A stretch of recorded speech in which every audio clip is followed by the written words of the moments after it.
Hello, everyone. Welcome back to another live stream. Thank you so much, everyone who's been waiting for me and everyone joining us. Looks like we're live now. Welcome, everyone. Thank you so much for joining me for another live stream. I hope everyone is doing well. Thank you for everyone who is regular to our live streams and everyone new. If you're new, these live streams are primarily to speak and again open the platform for people like yourselves to participate, share thoughts, ask questions, and obviously add to the topics that we usually speak about. So I posted a video earlier on about Rafah. So they've been talking about Rafah for 4 months now, and it's not going anywhere. We've been speaking about this semi-ceasefire going on and Israel slowly climbing down the ladder. And it looks like there's more preparation to climb down the ladder and reach a deal. Obviously, Benjamin Netanyahu is getting threats from his close allies, radical allies, the people who actually believe, there should be complete ethnic cleansing. Absolutely. Not that Netanyahu doesn't, by the way, but these people are like completely genocidal. They want to expel the Palestinians from everywhere. They want settlements in Gaza tomorrow.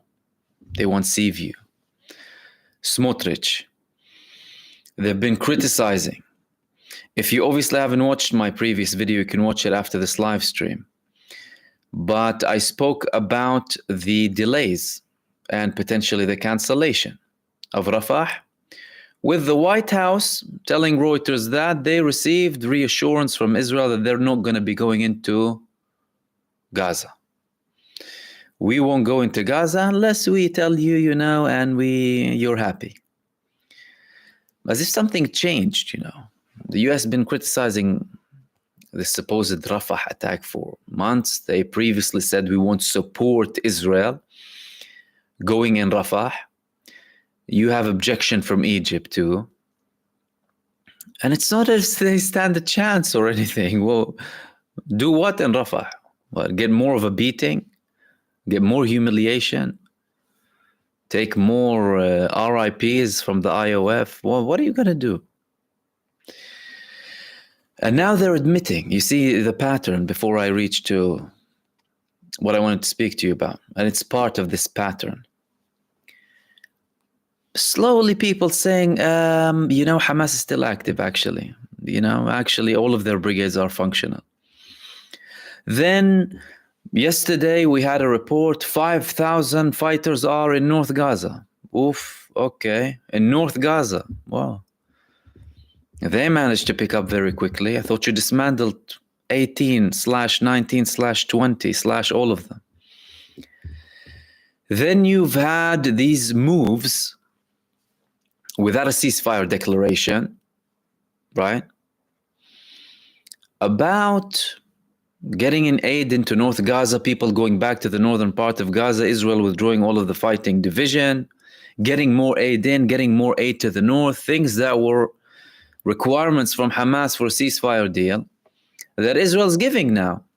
Obviously not enough. Nothing is enough here, but we're just talking about people starving to death, didn't have a meal for a few days, actually having a bite. That's what we're talking about.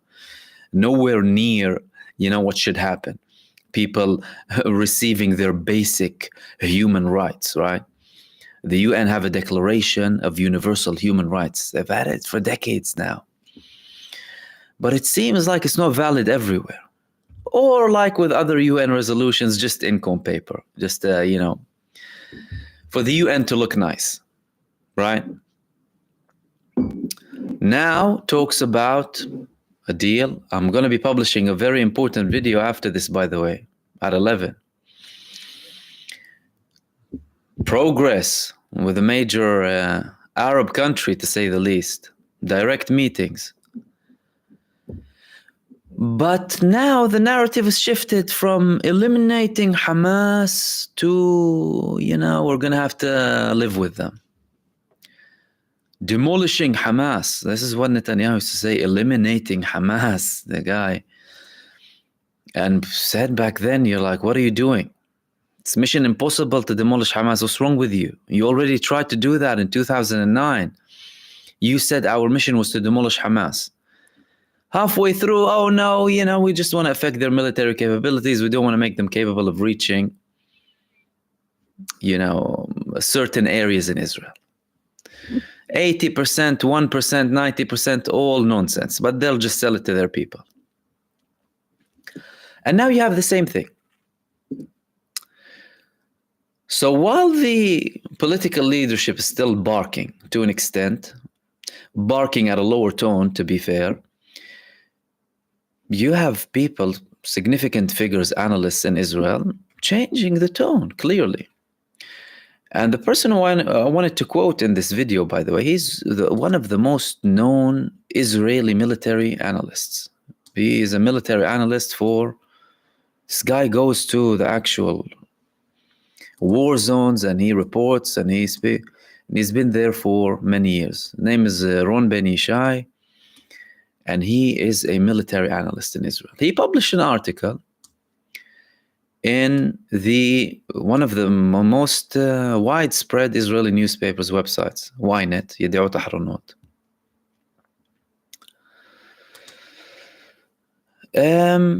Saying that basically now, it's Israel can afford a strategic change of the direction of the war. This is how he titled his article. Israel can afford a strategic change of the direction of the war.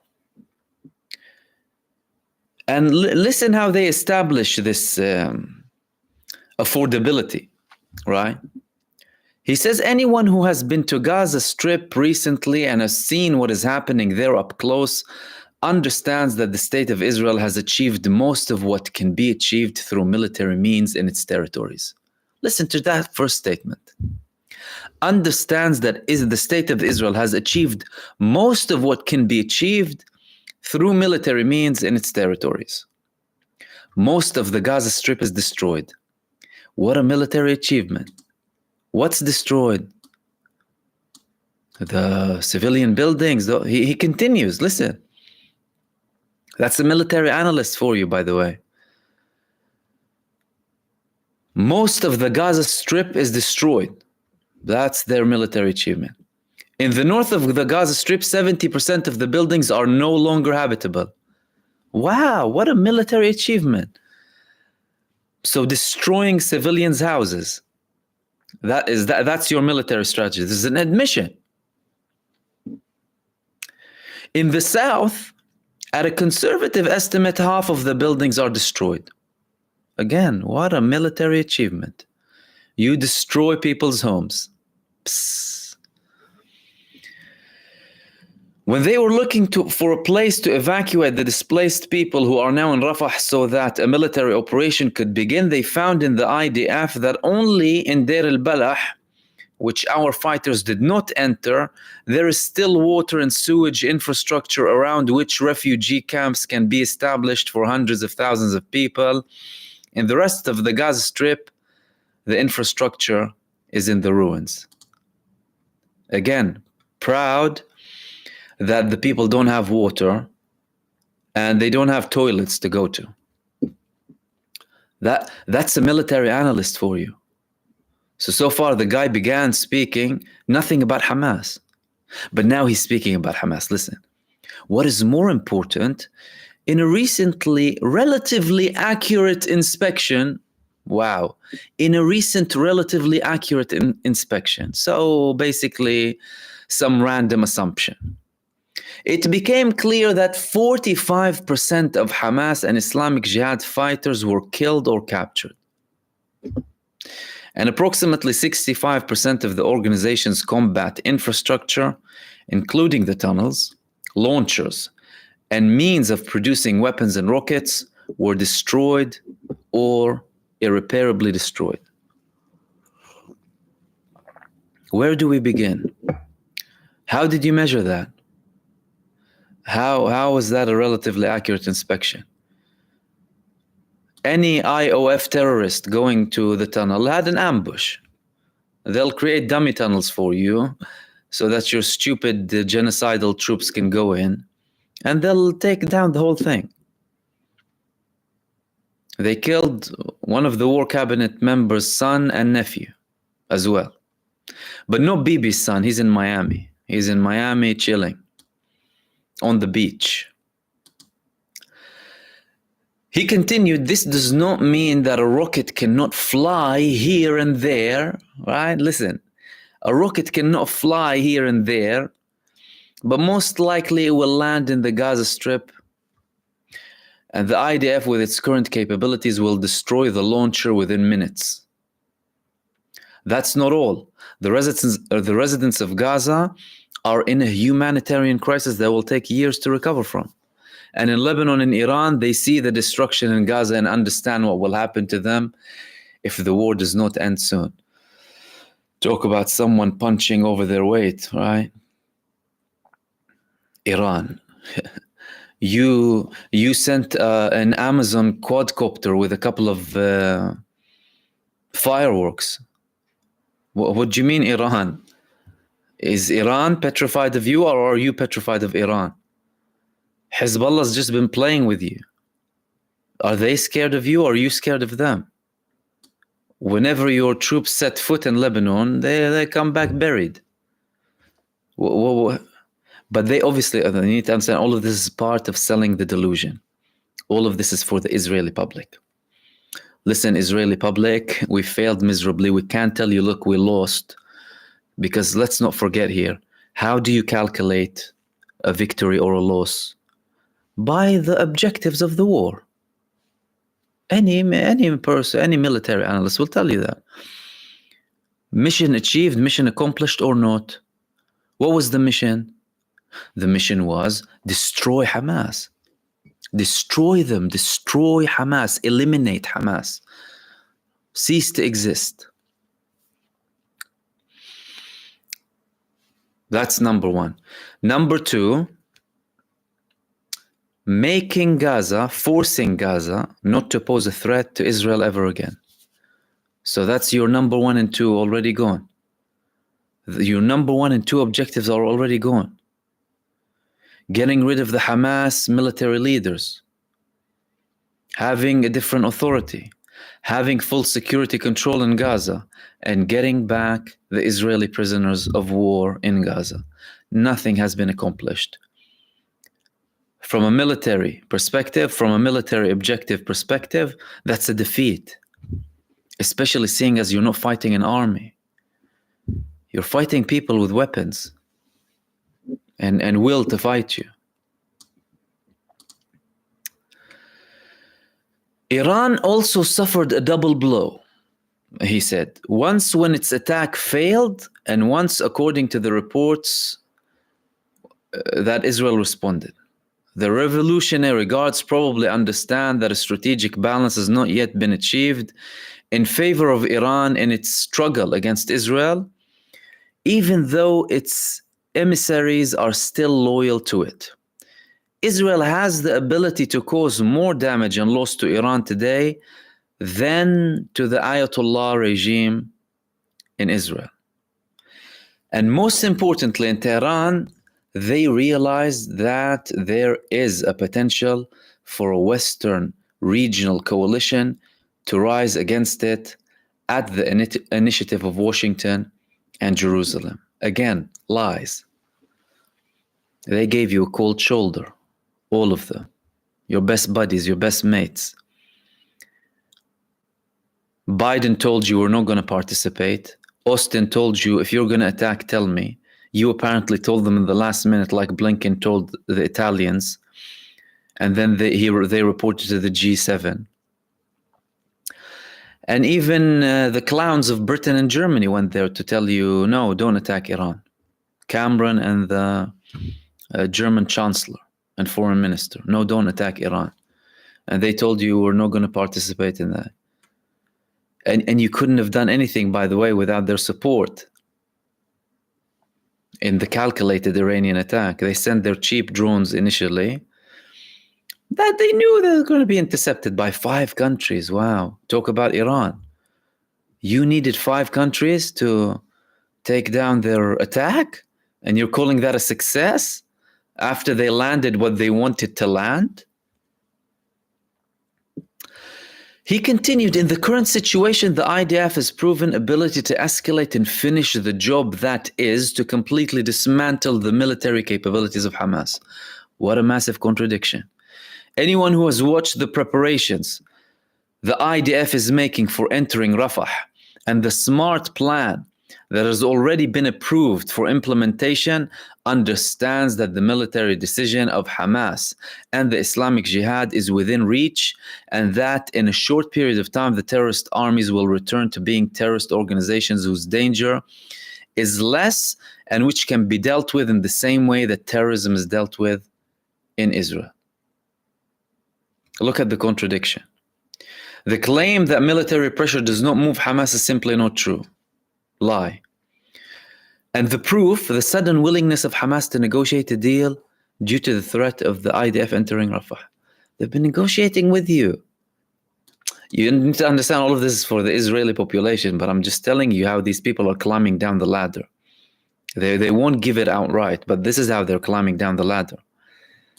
By selling this to pacify the rage from the massive humiliation against Gaza. Supposedly the weakest link, by the way, within the alliance of the resistance. In this situation, there are 4 obstacles that stand in our way of defeating Hamas and ending the war with victory, including in the northern arena. He means Hezbollah. The most important task now is to bring about the release of the abductees, all the abductees. Second in importance is the need to end the war of attrition in the north by removing Hezbollah from the range of an assault and shooting directly into our settlements. Again, another delusion. You didn't achieve that in 2006 when Hezbollah had way less military capabilities than now. What makes you think that Hezbollah would go to the Litani River that they want to take them to? Selling delusions to the Israeli public. To swallow the pill. It's not a pill, it's a stone. It's a stone that'll choke them. Third in order of the priority is the need to find a replacement for the civil government in the Gaza Strip instead of Hamas. And the fourth need, which is extremely important, is to restore the legitimacy that was almost completely destroyed, to continue fighting and to defend ourselves. Simply put, we now need a change in our leadership with the American administration, with our allies in Western Democratic camp, and with the countries in the region that belong to this camp and oppose Iranian takeover of the region. Again, threatening us with Iran, as if Iran is a bigger threat than Israel. These 4 tasks are achievable. The state of Israel, after demonstrating impressive military capabilities in Gaza and Lebanon, and reportedly also in Iran, so he's not sure even, can now afford to consider the constraints and change direction. That's change direction. Not to give up the intention and the effort to defeat Hamas and keep Hezbollah away from the border, but only to change the strategy and the fighting methods, that is, the tactics we will use to continue fighting by other means. What a wonderful headline article to release on one of the main Israeli newspapers website to pacify the rage of the Israeli public and to sell them the grave defeat that Israel has suffered by the hands of the brave Palestinian resistance and the Palestinian people. It didn't just end with him, by the way.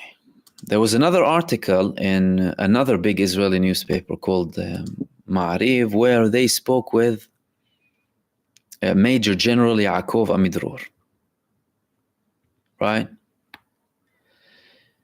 And in which, I'm not going to read all of it to you, so I won't take too much of your time, and so can open the space up for you. changing approach.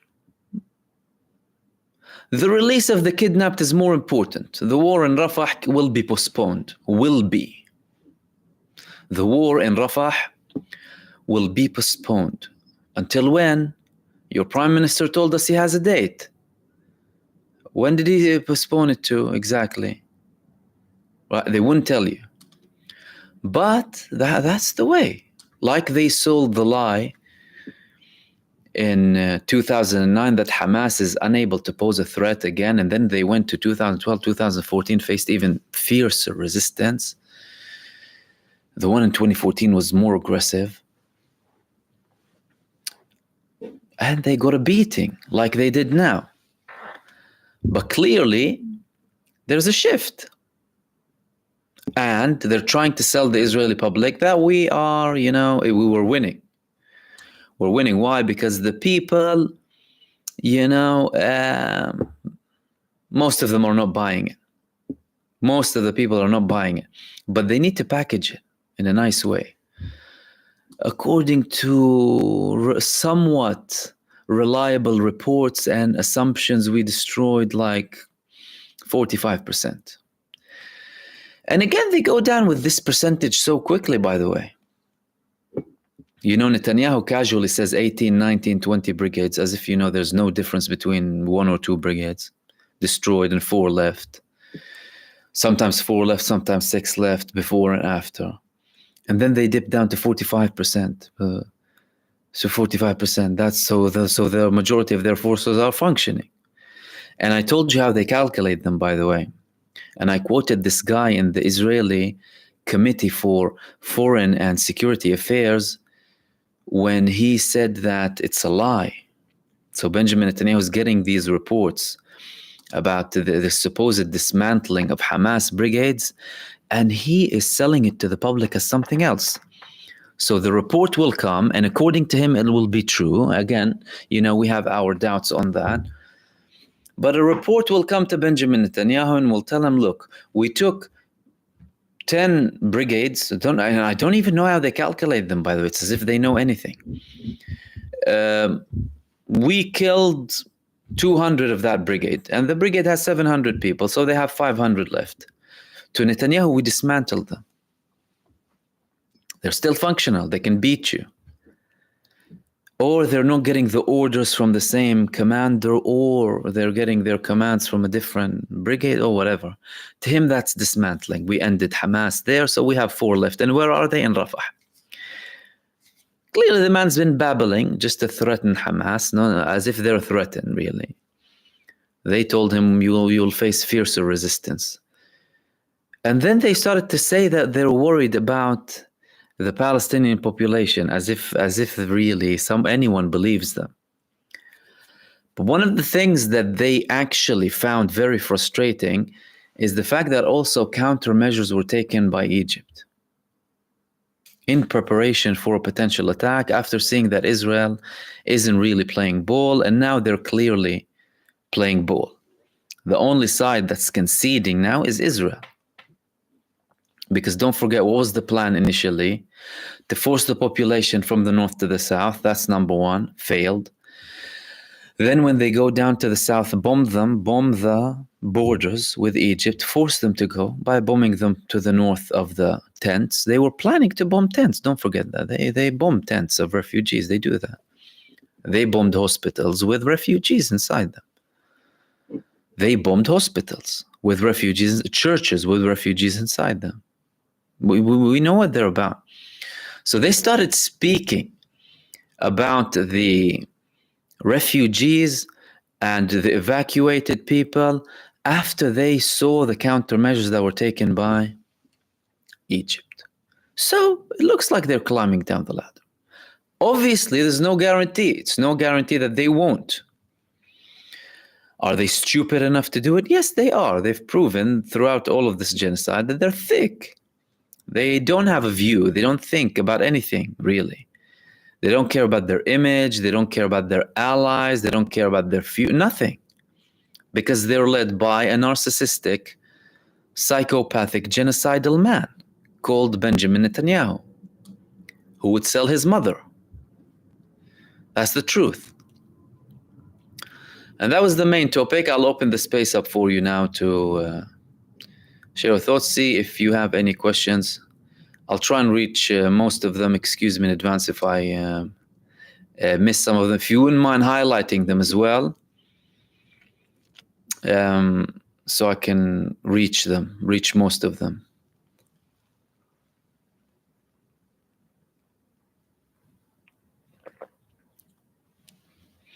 Muna Nana saying, what about the news that the new USA aircraft left the Red Sea and went to the Mediterranean? Do you think this is in case Egypt takes some action against Israel for Rafah? Look, the Americans are considering Egypt very heavily. From a US foreign policy perspective, Egypt is a very stabilizing factor, to say the least, in the Middle East. And they have a lot of leverage with the Suez Canal. Wow, so much trade goes. So don't underestimate the Suez Canal importance to global trade. And these people are slaves for money. They sell their souls to the devil. So I don't think the US is interested in a direct confrontation. Look, Egypt still gets aid from the US. They have regular meetings with them almost weekly. Many delegations from Egypt go to the Pentagon, they go to Washington, they go everywhere, really, military to military. They've been diversifying, don't forget that. But they also consider the US even with their diversification. Like with the cancellation of the Su-35s, for example, when the US threatened to put sanctions if they bought the Su-35s, despite the fact that the US wouldn't sell Egypt the level of technology and equipment that they would to Israel. And Egypt always complained to the US about that. But even with the US aid to Egypt, that's hardly enough for their military expansion and how much they spend on the military. So 3 billion, approximately 3 billion. That's not much to Egypt. And they buy many of their weapons from other countries, from Russia, from France, even from North Korea, by the way. So I don't think the US is interested in escalation with Egypt now. They're actually looking for a de-escalation. They clearly tried to put some pressure on them initially to complete the genocide and ethnic cleansing. That didn't work, even with Egypt, that has this relationship with the US. And don't forget, with the years, by the way, the influence, the level of influence of the US in the Middle East is slowly but surely fading away. And obviously that won't happen all of a sudden. It takes time. But the US is not viewed as the country was viewed in the 90s, 80s, let alone 70s or post-World War II. It's no longer the case now. It's a different story. So I think they're actually trying to and have put pressure on Israel not to escalate and go to Rafah in fear of a potential Egyptian retaliation or actions that they cannot fully control, by the way. They cannot fully control.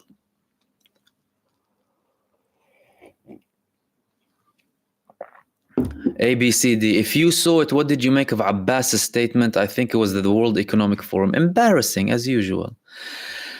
I wouldn't even say embarrassing, because embarrassing to who, really? To anyone who considers him to be something. He's a little puppet. This guy licks Zionist boots on a daily basis. Mahmoud Abbas, the Palestinian president. And I'm not sure what we were expecting from him. We call on Israel not to go to Rafah, as if they care about you. You're their employee. You're their little slave puppet. Well, do you think anything makes a difference? You've been asking and condemning and saying and requesting for 30 years now. Did they give you anything? No. But the Palestinian president is really upset because Hamas and the Palestinian resistance in Gaza, through armed resistance, are managing to, slowly but surely, achieve some sort of political outcome. And they've brought the Palestinian case to the global stage. And it's not going down. By what? By Al-Aqsa flood. That's how. And then by Israel committing a genocide and being so stupid in their response. If they had an ounce of logic, They would have thought, because they had more sympathy from the imbeciles or the corrupt or the morally corrupt people, okay, or the ignorant, fine. But they had more sympathy, regardless of where that sympathy came from. 2, 3, 4 weeks in, people did a 180. Why? Because they saw, hold on a second, you're complaining about these people doing that and you're doing this? Oh no, they're entitled to do that then. And even with people, by the way, not realizing or knowing or being aware of the fact that Israel committed the big massacres of 7th of October in Be'eri, in Nir Oz, in Ra'im, in the Nova Festival, that we constantly speak about because it's very important to speak about them. Because people sell the lie that Hamas massacred Israeli civilians, when Israeli pilots confirmed that we were ordered to shoot everything and everyone going towards Gaza, including Israelis fleeing the zone. They released images in October of their helicopters shooting at Israelis.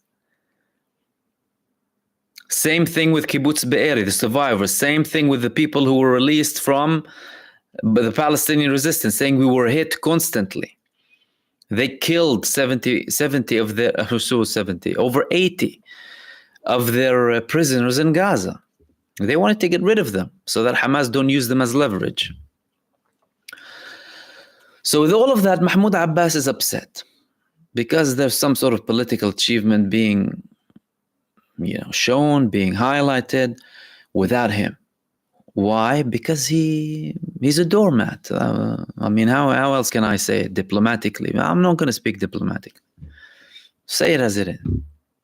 Man's been begging. He's been enabling the settlement establishment in the West Bank.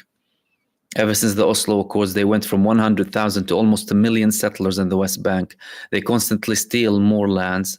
They constantly kill more Palestinian people, imprison them, field executions, administrative detentions, more barriers, more checkpoints, more abuse, more racism, more ugliness. And he's sitting there hoping for, calling for, as if someone's going to listen to you. Haven't you realized by now that they have no respect for anyone who talks? They don't have respect for people who just babble and talk. They have respect for people who take action. But that's what, and this is proving, I've been saying. But relying on the international community, you have UN resolutions from 1948 giving you a right to have a state. You have resolutions for the right of return for the refugees. You have resolutions, hailing the Intifada, the uprising, supporting the Palestinian resistance, calling countries to support the Palestinian resistance from 1987. And most of the world does, by the way. But the people who speak on behalf of the international community, the genocide elite cartel in Washington, London, Paris, and a couple of other Western capitals, they act as if they're the international community. So this is how they view the world. From a supremacist lens, from an entitlement perspective, we're entitled to the world. This is how the US treats the world. But those days are gone. They're going away, slowly but surely, but now it's accelerating it, by the way. Gaza is accelerating that. So it was shambolic as usual, like as if anyone expects anything from this man. ABC, do you also ask why can't I post comments on your videos? We had a problem with comments, by the way. That was somehow happened. Someone started taking off the comments as if they were switched off. But now it's, I think it's solved now. I think it's solved. You can post comments on all of the videos. Unless, mind you, your comments include like sensitive words where they can be filtered by YouTube. And you also asked if I heard anything about the Mossad-linked plane landing in Riyadh. You're going to hear about that in 21 minutes. In the upcoming video, I'll tell you everything about it.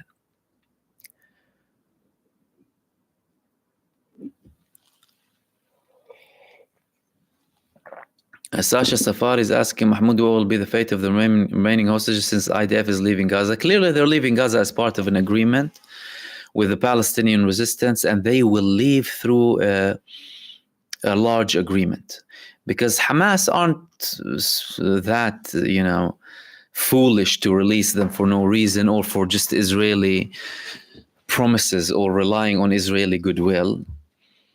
And Israel didn't want to confirm anything. That's why we had such a delay in the negotiations. But it was primarily led by Benjamin Netanyahu, who made things difficult for him, not for him personally, but for his delegation and for Israel as a country, by banning the head of the Mossad sometimes from negotiating, by asking them not to have a deal, by preventing people from doing their work. And now it reached a stage where the war cabinet member Benny Gantz is saying, if Netanyahu won't approve the deal that we're about to reach, we will collapse his government. It's important. It's an importance. He's raising the bar up. Although the man is also all talk sometimes. He's not better than Netanyahu, but I'm just telling you what he said. So they will all only release them if there's an all-out deal, and it's looking like we might have small breaks in multiple stages that will begin with civilians or people who are, for example, then female soldiers, then the commanders, because Hamas, they have top-level commanders in the Israeli army from the Gaza division. Talal Mansour, what's your reading on the North Korean delegation visit to Iran? They always had good relationship, North Korea and Iran. They're probably talking about weapons, business, oil. Two countries suffer from sanctions, so they always look to coordinate how they work their way around the sanctions. North Korea usually does that through China, but they also deal with other countries as well. Iran does it through many other countries now. They do it through Iraq, Russia, China, and other countries as well. They go work around the sanctions when it comes to exporting oil or their weapons. And they're being rewarded, like by Russia. Russia's rewarding them now with this massive deal of this air defense system and the Su-35, potentially the 57, I think, as well at some point. So they realize who's up against them, really, and they coordinate accordingly.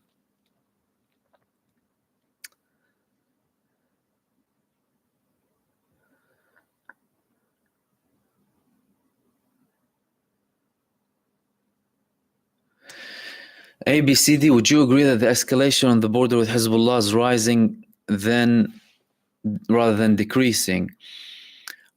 Look, what's very evident is that, and not that they haven't had very sophisticated attacks, but what's very evident is that they're very highly sophisticated lately. I mean, these people have intel, unbelievable intel. Like Israel would put a base in a village, a command base. This one that they targeted, where the 19 were targeted and one of them died and 6 were heavily wounded with this UAV that had a camera on.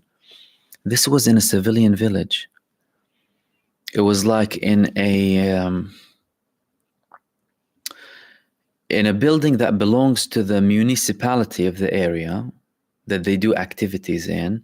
This command unit hid there, and they based their attacks from there. Similarly to what the Israeli soldiers do in the settlements where most of the residents fled from, right, due to the war. Hezbollah do the same with them. So how do they know where they are? They have very, very high top-level intelligence about them, their movements, everything. And we had similar actions, by the way, in previous escalations in the 2006 war, even from the 2000. But now it's getting more and more sophisticated. I wouldn't say it's escalating to a very high extent, because I don't think both sides are interested in all-out war.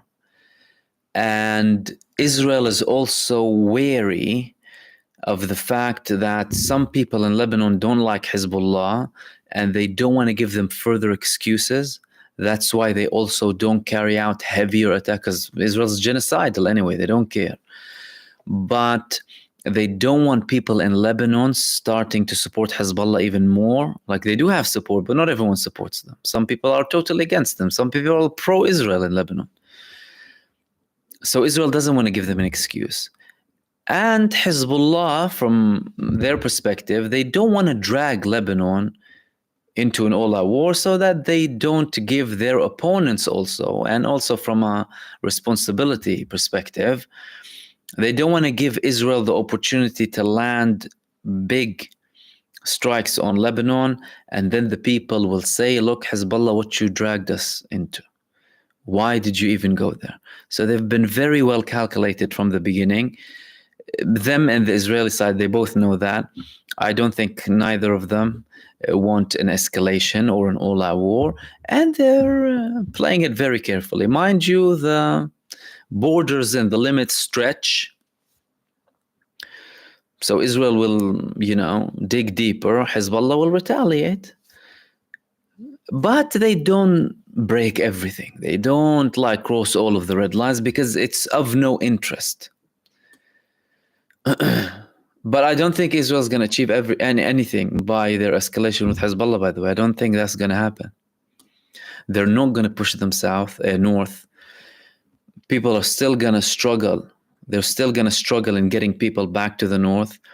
Likewise, they're going to struggle massively in getting people to the surrounding areas of Gaza.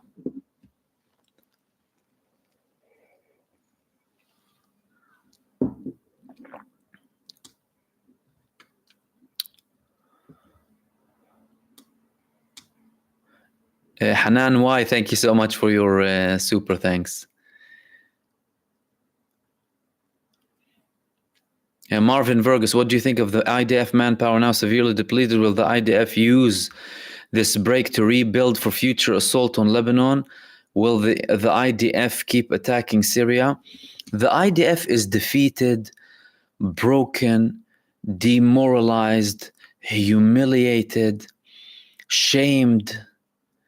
Now, supposed supporters of Israel are considering arrest warrants against them. They're at their worst time ever.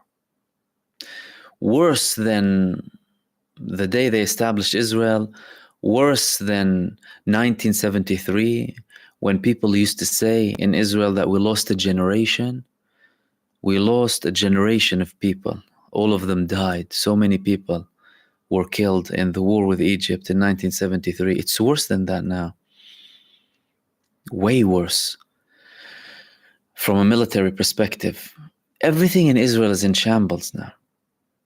The army is split, divided, defeated, humiliated, not trustworthy. You had unprecedented criticism of the army. It was supposed to be an establishment that's not touched in Israel, by the way.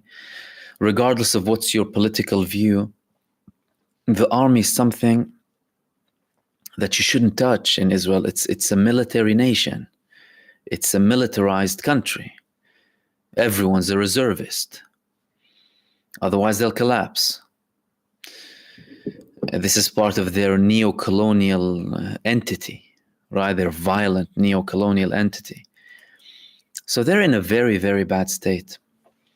And they need more troops. They can't make up the numbers. People are refusing to serve now, blatantly refusing to serve. Now you started to have this movement of people refusing to serve ever since the judicial reform protests began. But Netanyahu thought that he would unite the nation with this genocide. And what happened is he increased the split. He made it deeper, far deeper. Israel is very wounded now. And the IDF is broken. And I struggle to see how they're going to recover from this.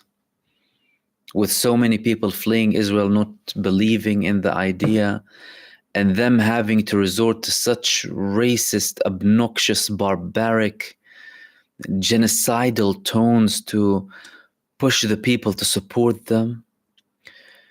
They thrive on that.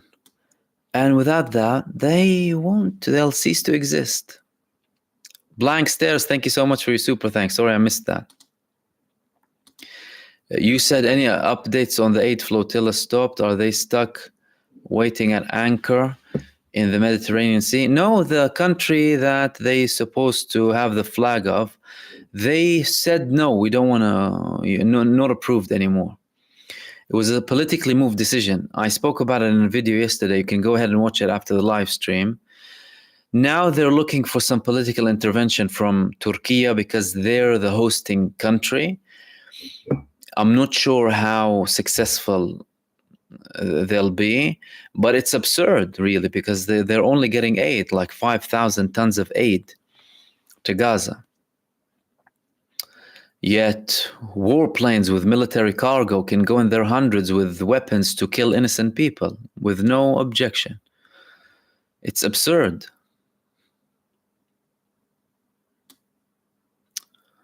Swat Rose, I heard on Al Jazeera is going to take 14 years to clean the rubble in Gaza. It's going to take a long time. But it will be rebuilt. Gaza is like the phoenix, like the legend of the phoenix. They rise from the ashes.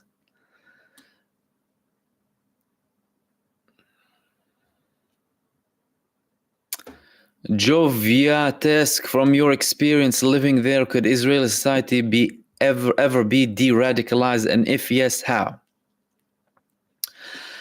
To an extent, but that requires efforts on multiple levels.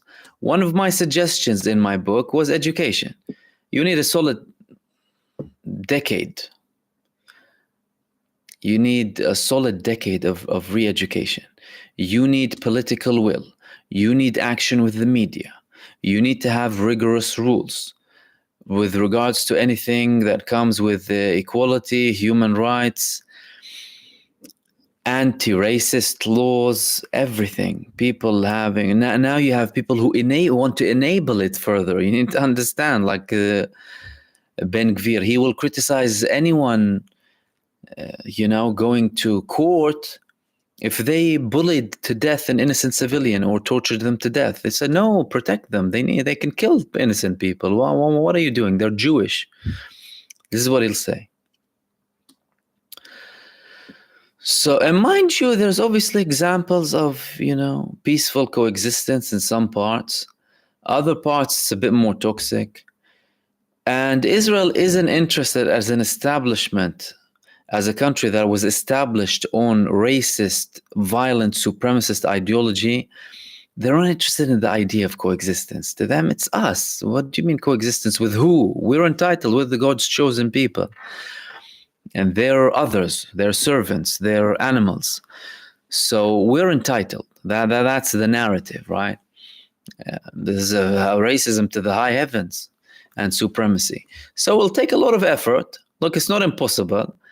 It has the potential of success to an extent. It will not deal with everyone, obviously. Some people will remain as they are. But there could be something. And I always give an example. Although there's no guarantee if the man was alive and wasn't assassinated that there would have been a peace process. But the Israeli prime minister who was assassinated in a shady assassination, Yitzhak Rabin, in his period where he was actually about to take steps to reach a peace treaty with Palestine and with Syria, there was a vibe of hope in the Israeli streets. People were protesting in their hundreds of thousands. Yes, peace now. We want to live in peace. Give the Palestinians, withdraw from the settlements, get out of the West Bank, get out of Gaza. So it's possible if you have a political leadership, if you have media support, if you need to have influence in education too, and the way they raise people, because the people are raised on the idea of people without land having land without people, right? And we're the chosen people and all of this. So it takes some effort. There's a possibility of success to an extent, but it's going to take a lot of effort, obviously. It's not something that can just be eliminated.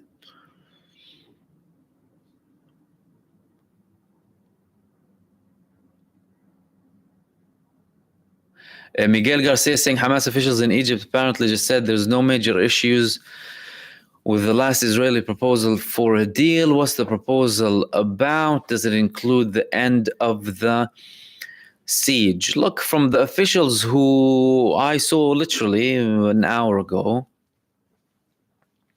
they said, and that was just an hour ago, I'm telling you, there's a man called Sami Abu Zuhri. He's a Hamas official from the political bureau. He said that we don't have a response yet about the Israeli proposal because it's still being studied. It's still being studied by the Palestinian resistance, and we're carefully and thoroughly checking it before we submit a response. Israel is clearly climbing down, though, slowly but surely. There are some steps, some concessions. They're conceding a little bit. And, mainly due to the fact that, it's proven now that they can't defeat the Palestinian resistance and you can't defeat the will of the people. And you obviously have pressure. The United States, it's not the ideal situation for the United States. You need to consider the United States from a foreign policy perspective. The Pentagon, they like conflicts on a low heat. They don't like everything going out of control. And Netanyahu has been pushing for everything to get out of control. He was happy when Iran attacked Israel or retaliated because he thought he might have some hope. Then Biden immediately gave him a cold shoulder. He said, you go to win. There was good defense. Most of them were intercepted. Take the win. We won't participate. And then his face turned immediately. Now they realize, obviously, there's nowhere to go. And they will have to bite the bullet.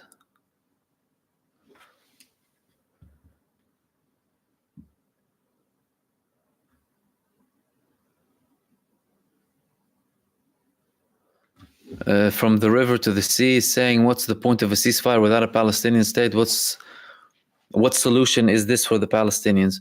Well, you have priorities. And the priority is to end the misery and the suffering of the people before having a state. So the main thing is to have a full ceasefire, to end the war and the genocide, get the aid in, give people back, let them go back to their homes, get everything that they need, let them live as human beings, not die of starvation. That's the priority. Then you start talking about other things too. But this rang alarm bells with everyone, that the status quo cannot be maintained. They thought that we can pacify Hamas with a couple of 100 million and they'll be pleased with running Gaza. Hamas warned them from before that that's not the case. That's not us. We're looking for liberation, for historical rights, for contemporary rights. They didn't listen. So 7th of October happened. Rang alarm bells with everyone. Initially, what's the initial thing? Oh, we need to eliminate Hamas. But they couldn't. What do you do now? Make a deal with them. So, and please realize this, by the way, they could have done this from day one. Why? Because Hamas told them we're willing to negotiate immediately. So they carried out this massive attack. And then they said we're willing to engage in immediate negotiations to release all Palestinian prisoners and we'll release all of the Israelis. Israel didn't listen. And they were supported by the genocide cartel, backing them. Oh no, support them, right to defend yourself. They started committing genocide, killing their own people in the process, by the way, because they massacred them. Anyway, Hannibal directive. They'll kill their own people. So that's the priority. And now, even when you reach a ceasefire, there will be talk. It's not like it's not going to end now. If you reach a ceasefire tomorrow in agreement, do you think it'll phase away? No way, because everyone realizes you can't ignore them. Do you understand? Now, after what happened on the 7th of October, it raised the bar so high up that you need to find a long-standing solution. And that solution isn't with a two-state, by the way. That solution is a historical solution. One state, open the borders, refugees can return, equal rights for Palestinians and Israelis, laws implemented, rights for every, universal human rights, equality. And those who don't like it, they can go somewhere else. They can go where they came from. They have dual nationality. Most of them have dual nationalities because they weren't born in Israel, or their grandfather or grandmother, third generation max, third, fourth generation.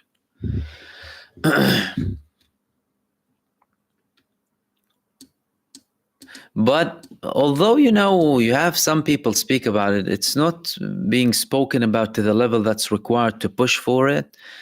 And that's also deliberate, because the countries supporting Israel or behind Israel are interested in the regime of supremacy in Israel. They are actually interested in it because they believe in it. Israel is their extension. So they solved the problem that they had.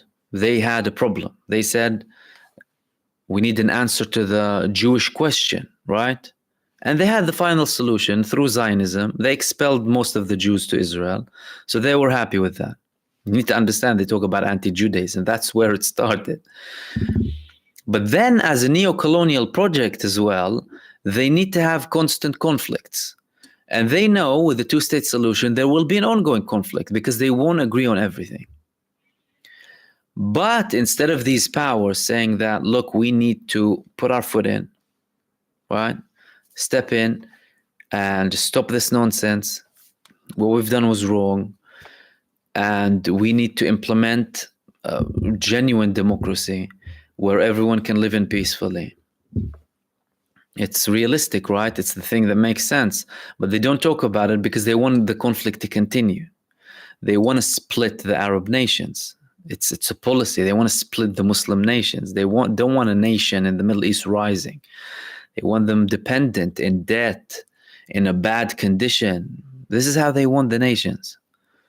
And if you read to the think tanks, main thinkers in the 20th century, you will find these things. And we'll finish it there then. That looks like the last one. Again, sorry if I missed any of them, but I'm hopefully here with you daily anyway. So thank you so much for everyone who tuned in tonight. Thank you for all of the super thanks, all of the moderators, members, and subscribers, all of the viewers. Thank you so much for joining me. I have a video that was just published now about the topic of the Mossad in Saudi Arabia. You can go ahead and watch it. And apart from that, enjoy the rest of your day, night, evening, depending on where you are. Have a nice week ahead. And I will see you in the next video. Take care.